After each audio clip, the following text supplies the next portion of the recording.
Hi there. Let's talk about dating. I know that that can be a source of irritation and frustration and even heaviness for a lot of people. And so that's what brings us here today. Um, I myself have experienced many of the frustrations that I hear from my clients and from my audience when it comes to dating. Particularly the dating apps, the ghosting, the scamming, the lack of fruitful conversation, just a lot of like one word answers, and taking days, if not weeks, to get back to you. People, there being kind of a misalignment of what you want versus they want. So maybe you want to date towards a serious relationship and they just want to hook up. And so the conversations with them don't feel great because they're wanting to have sex and you are not. And then there's also the frustration of matching with someone new and they seem great, they seem really promising, and then eventually it turns out that one of the other things I just listed happens and they're just like everybody else. I myself experienced all of that. I was on the dating apps for a couple years, and I would say 90+% of my conversations and interactions were like that. So I know how that can start to take a toll in terms of, how frustrating it is and how you show up on the dating apps and the dating world, in terms of your energy, your emotions, your attitude about all of it. It takes its toll after a while. However, what I have found is that just like anything else in your life, dating or not dating, when there's a pattern that you're experiencing over and over and over again they may be different people, but they're showing up in very similar ways in your life, that is pointing to something within yourself. It's not to say that it's your fault or that there's something wrong with you, because that is not the case. That being said, your thoughts, your beliefs, your feelings, your actions, all of the things that you are showing up with in the dating world are going to contribute to your experience. Just like anything else that I talk about, what you experience on the outside, whether it's in dating and relationships, in your physical health, in your career, with your family, whatever it is all a reflection of what's happening inside of you. So that is where I have found the opportunities, both within myself and with the people that I talk to, is going inward and going deeper under the surface in terms of what's going on. It can be really easy to blame the dating apps or blame the dating pool for all of these patterns and frustrations. And of course, the other people you're talking to have responsibility for the situation as well.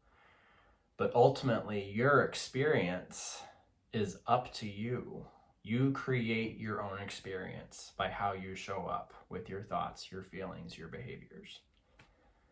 So that's what I like to do in the work with my clients, is go underneath, like, what's really going on. Because we can make some changes on a surface level. You can change out a photo on your app or, change some wording or something like that. But ultimately, if your underlying thoughts and beliefs and feelings aren't changing, your experience is going to be the same at the end of the day. So one of the things that I find is a commonality among people who are struggling with the dating apps and dating world is how worthy they feel for that relationship that they want. And that can span a wide spectrum of not feeling worthy at all, feeling hopeless, feeling dejected, and just thinking, maybe this sort of thing is not for me. All the way up to, I know that I am worthy of having a happy, healthy relationship, and I know it's going to happen for me sometime, whether it's in the next week or in the next year or at some point in my life. I will be having that because it's what I want, or anything in between. There's no black and white here. And so what's interesting about the energy of this is you may have some level of awareness of where you're at on that spectrum. And there's a good chance that there's also some underlying thoughts and feelings that kind of sit in your subconscious that you may not be aware of. So I encourage you to check in with yourself and just ask, do I feel worthy of having the long-term relationship that I really want? And see what comes up for you. You don't need to judge or freak out about whatever your response is, because you may at this point fall anywhere on the spectrum, but that doesn't mean that you can't get to this place of knowing that you are worthy of having a healthy, happy relationship.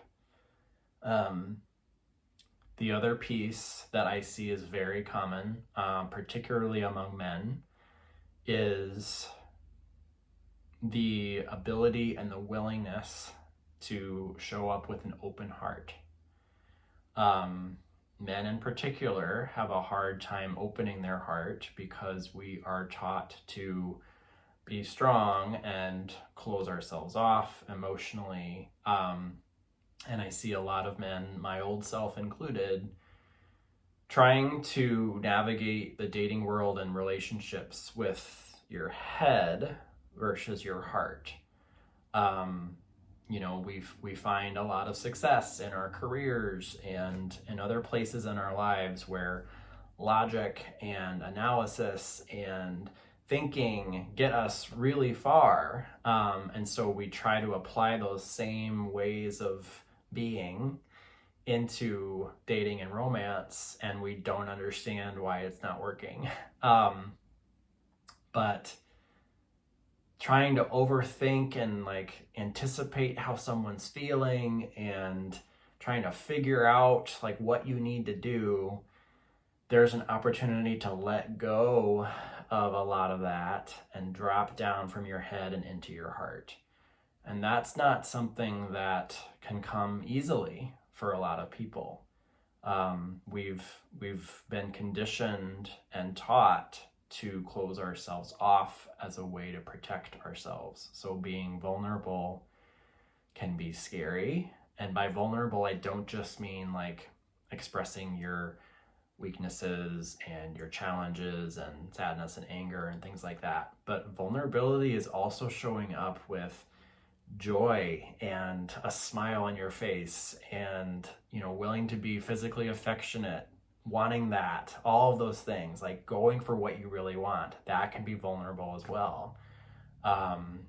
Because we're also taught that we're not going to get what we want. So it's easier to be kind of more closed off. And, that way, if things don't work out, then we're not going to get as hurt. But let me just tell you that when you do decide and are willing to show up with vulnerability in all those ways, with the other person and with yourself, there is so much gold that's waiting for you on the other side of that.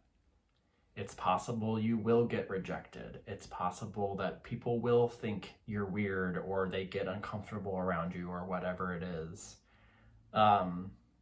But I promise that there are also people out there who will welcome you with open arms, both in dating and outside of dating. There's so much gold in opening up your heart. So I've decided I'll be hosting an online masterclass to cover a lot of these concepts and to go deeper into that.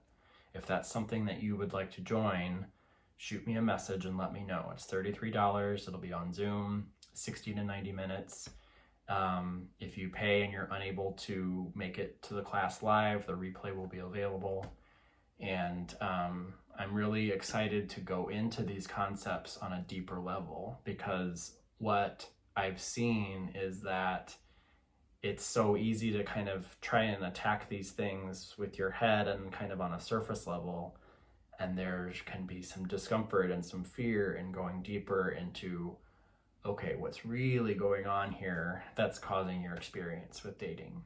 One more thing, I just want to share more about my experience. Like I said, I was on the dating apps for a couple of years, and I struggled a lot. I did meet a handful of really great guys. It didn't end up working out with them, but I was pleased with having the experience with them, going on a few dates and developing a friendship.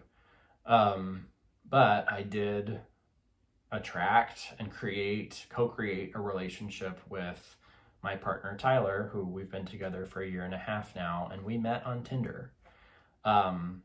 What's interesting, and it touches on these underlying energetics that I'm talking about, is that both of us, shortly before he and I matched, we were having similar experiences where we weren't getting the matches that we wanted, like the conversations were falling flat, we were getting frustrated, all the things. And both of us, separately, without even knowing each other yet, we both shifted our mindset and our intention with how we were showing up with the dating apps. I decided that I was going to have more fun with it, be more open, and to unmatch from the conversations that were falling flat, which, by the way, were all but one, which was a lot. And to just start fresh and to come at it with a new energy, to get on the app when I was intentional about wanting to meet someone versus doing it out of boredom or trying to pass the time or that sort of thing. And he had a similar approach where he came at it with more intention about, I'm doing this because this is what I want. And it was literally within a week of my shifting my energy about this that he and I matched. And like with Tinder, if you've been on it before, my experience was that one of my frustrations with Tinder was that I would swipe left, I would say no to someone, and then 2 weeks later they would show up again. And I'm like, no, Tinder, I said no to this person, I'm still saying no. I had never seen Tyler on the app, even though he had been on the app for a while, years, just as long as I had been.